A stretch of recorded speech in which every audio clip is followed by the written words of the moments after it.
अपने मन में जिस चीज का विचार करोगे वही चीज तुम्हें मिलना शुरू होगी। अगर पैसे के बारे में विचार करते हो तो आपके पास पैसा आना शुरू होगा। अगर आप अपने प्यार के बारे में विचार करोगे तो आपको आपका प्यार जल्द ही मिलेगा।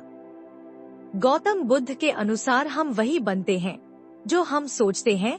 जिस तरह कोई व्यक्ति बुरी सोच के साथ बोलता या काम करता है तो उसे कष्ट ही मिलता है, वहीं यदि कोई व्यक्ति शुद्ध विचारों के बोलता या काम करता है तो उसकी परछाई की तरह खुशी उसका साथ कभी नहीं छोड़ती है। वही गौतम बुद्ध की यह कहानी जो आज हम आपको बताने जा रहे हैं। इसे सुनने के बाद आप जीवन की सभी समस्याओं को चुटकियों में हल करने में सक्षम रहेंगे। दोस्तों, एक बार की बात है, महात्मा बुद्ध प्रवचन दे रहे थे। प्रवचन में आसपास के बहुत से लोग शामिल थे। सभी लोग ध्यान से बुद्ध को सुन रहे थे। कुछ देर में प्रवचन समाप्त हो गया। तब लोगों ने बुद्ध को प्रणाम किया और अपने अपने घर को चल पड़े, पर एक युवक वहाँ पर ही बैठा रह गया। बुद्ध की नजर उस युवक पर पड़ी तो वे पूछ बैठे, क्या बात है, कोई जिज्ञासा है क्या?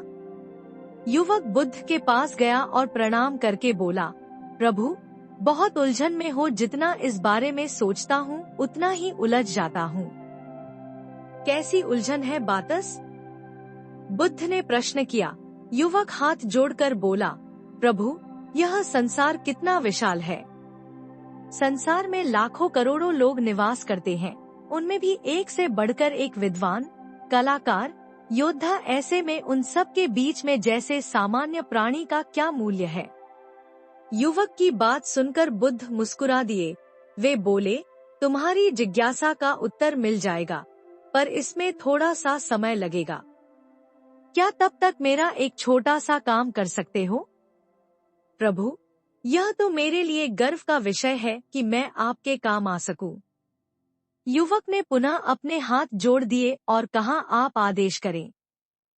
रघुवंश ने युवक को एक चमकीला पत्थर देते हुए कहा, तुम्हें इस पत्थर का मूल्य पता करना है, पर ध्यान रहे, इसे बेचना नहीं है, सिर्फ इसका मूल्य पता करना है। जैसी आज्ञा प्रभु। ऐसा कहते हुए युवक ने बुद्ध से वह पत्थर ले लिया। उसने एक बार फिर से उन्हें प्रणाम किया और बाजार की ओर चल पड़ा। बाजार वहाँ से ज्यादा दूर नहीं था। युवक थोड़ी देर में वहाँ पहुँच गया। वह सुबह का समय था, इसलिए बाजार अभी ठीक से लगा नहीं था। वहाँ पर एक का दुख का दुकानदार ही थे। युवक ने जिज्ञासावश इधर उधर नजर दौड़ाई। उसे एक पेड़ के नीचे एक दुकानदार नजर आया। वह आम बेच रहा था। युवक उस दुकानदार के पास पहुंचा और उसे पत्थर दिखाते हुए बोला, क्या आप इस पत्थर की कीमत बता सकते हैं? दुकानदार एक चालाक व्यक्ति था। पत्थर की चमक देखकर वह समझ गया कि अवश्य ही यह कोई कीमती पत्थर है। वह बनावटी आवाज में बोला, देखने में तो कुछ खास नहीं लगता, पर मैं इसके बदले दशाम दे सकता हूँ। दुकानदार की बात सुनकर युवक को हल्का सा क्रोध आ गया। वह मन ही मन बताया, यह आदमी मुझे बेवकूफ समझता है। इतना सुंदर पत्थर और इसका मूल्य सिर्फ दशा, अवश्य ही यह झूठ बोल रहा है। युवक को चुप देखकर दुकानदार बोल उठा, क्या कहते हो, निकालूं आम? पर युवक ने दुकानदार को कोई जवाब नहीं दिया। मैं चुपचाप आगे बढ़ गया। सामने एक सब्जी वाला अपनी दुकान सजा रहा था। युवक उसके पास पहुंचा और उसे पत्थर दिखाते हुए उसका मूल्य पूछा। उस पत्थर को देखकर सब्जी वाले की आंखें खुशी से चमक उठी। वह मन ही मन सोचने लगा, यह पत्थर तो बहुत कीमती जान पड़ता है। अगर यह मुझे मिल जाए तो मजा ही आ जाए। क्या हुआ भाई, कहाँ खो गए? युवक ने दुकानदार की तंद्रा थोड़ी सब्जी वाला चौंकता हुआ बोला, कुछ नहीं, कुछ नहीं, मैं तो बस मन ही मन इसकी कीमत की गणना कर रहा था। वैसे मैं इस पत्थर के बदले एक बोरी आलू दे सकता हूँ। सब्जी वाले के चेहरे की कुटिलता देखकर युवक समझ गया कि यह दुकानदार भी मुझे मूर्ख बना रहा है। मुझे किसी और से इसका मूल्य पता करना चाहिए। यह सोचता हुआ युवक आगे बढ़ गया। सब्जी वाले दुकानदार ने युवक को पीछे से आवाज लगाई, क्या हुआ भाई? अगर आपको यह मूल्य कम लग रहा है तो बताएं तो सही, मैं इसे बढ़ा दूंगा। पर युवक ने उसकी बात पर ध्यान नहीं दिया। वह अब इधर उधर किसी ऐसे व्यक्ति को खोजने लगा जो जानकार हो और उस पत्थर की सही मूल्य बता सके। युवक को लग रहा था कि अवश्य ही यह कोई कीमती पत्थर है, शायद कोई जौहरी इसका सही मूल्य बता सके। यह सोचता हुआ युवक एक जौहरी की दुकान पर पहुंचा। जौहरी अपनी दुकान को अभी खोल ही रहा था। उसने युवक को अपनी दुकान की ओर आते हुए दूर से देख लिया था। साथ ही उसने युवक का हुलिया देखकर यह भी भांप लिया था कि यह कोई गरीब व्यक्ति है जो संभवत कोई गहना बेचने आया होगा। जौहरी ने हाथ जोड़कर युवक को नमस्कार किया और मुस्कुरा कर पूछा, बताएं महोदय, मैं आपकी क्या सेवा कर सकता हूँ? युवक ने बुद्ध का दिया पत्थर अपनी हथेली पर रख दिया और बोला, इसका मूल्य पता करना था। पत्थर को देखते ही जौहरियों से पहचान गया कि यह बेशकीमती रूपी पत्थर है जो किस्मत वाले को मिलता है। वह बोला, पत्थर मुझे दे दो और मुझसे 1 रुपए यह ले लो। कहते हुए जौहरी ने पत्थर लेने के लिए अपना दाहिना हाथ बढ़ाया, पर तब तक युवक ने पत्थर को अपनी मुट्ठी में बंद कर लिया था।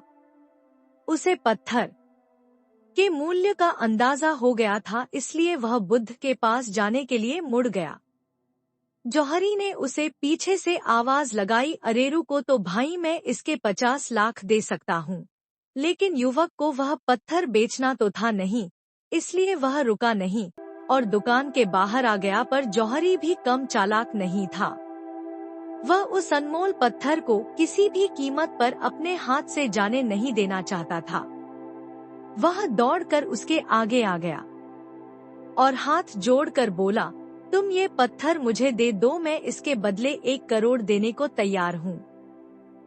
युवक को जौहरी की बातों में अब कोई रुचि नहीं रह गई थी। वह जल्द से जल्द बुद्ध के पास पहुँच जाना चाहता था, इसलिए ना तो वह रुका और ना ही उसने जौहरी की बात का कोई जवाब दिया। वह तेज तेज कदमों से बुद्ध के आश्रम की ओर चल पड़ा। जौहरी ने पीछे से आवाज लगाई, यह अत्यंत मूल्यवान पत्थर है, अनमोल है। तुम जितने पैसे कहोगे मैं दे दूंगा। यह सुनकर वह युवक परेशान हो गया। उसे लगा कि कहीं पत्थर के लालच में जौहरी उसे पकड़कर जबरदस्ती न करने लगे, इसलिए वह तेजी से आश्रम की ओर दौड़ पड़ा। युवक जब बुद्ध के पास पहुंचा तो वह बुरी तरह से हांफ रहा था। उसे देखकर बुद्ध मुस्कुरा दिए, फिर भी उन्होंने अपने चेहरे से कुछ भी जाहिर नहीं होने दिया। वे बोले, क्या बात है बस, तुम कुछ डरे हुए से लग रहे हो। युवक ने बुद्ध को प्रणाम किया और सारी बात कह सुनाई। साथ ही उसने वह पत्थर भी उन्हें वापस कर दिया। बुद्ध बोले, आम वाले ने इसका मूल्यता साम बताया, आलू वाले ने 1 बोरी आलू और जौहरी ने बताया कि यह अनमोल है।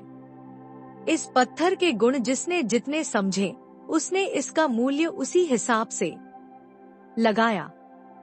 ऐसे ही यह जीवन है। प्रत्येक व्यक्ति खान से निकले हुए एक हीरे के समान है जिसे अभी तराशा नहीं गया है। जैसे जैसे समय की धार व्यक्ति को तराशती जाती है, व्यक्ति की कीमत बढ़ती जाती है। यह दुनिया व्यक्ति को जितना पहचान पाती है उसे उतनी ही महत्ता देती है। कहते हुए बुद्ध एक क्षण के लिए रुके, फिर बोले, किंतु आदमी और हीरे में अंतर यह है, हीरे को कोई दूसरा तराशना है और व्यक्ति को अपने आप को स्वयं ही तराशना पड़ता है। और जिस दिन तुम अपने आप को तलाश लोगे, तुम्हें भी तुम्हारा मूल्य बताने वाला कोई ना कोई जौहरी मिल ही जाएगा। गौतम बुद्ध उस लड़के को यह सीख देना चाहते थे कि जो इंसान अपने मन में खुद के बारे में विचार करता है वह व्यक्ति उसी के समान बनता जाता है। किसी इंसान को अगर दुनिया की किसी भी चीज से सच्चे मन से लगाव हो तो वो इंसान उस चीज को प्राप्त कर लेता है। वहीं जो इंसान अपनी मन छाई चीज को प्राप्त करने में असर था उस इंसान ने अपने मन में सच्चे भाव से उस चीज को चाहा नहीं होता है वही। दोस्तों, गौतम बुद्ध की इस प्रेरणादायक कहानी को आप अपने मित्रों के साथ शेयर जरूर कीजिए ताकि उन्हें भी गौतम बुद्ध के असल ज्ञान के बारे में पता चल सके। नामो बुद्धाय।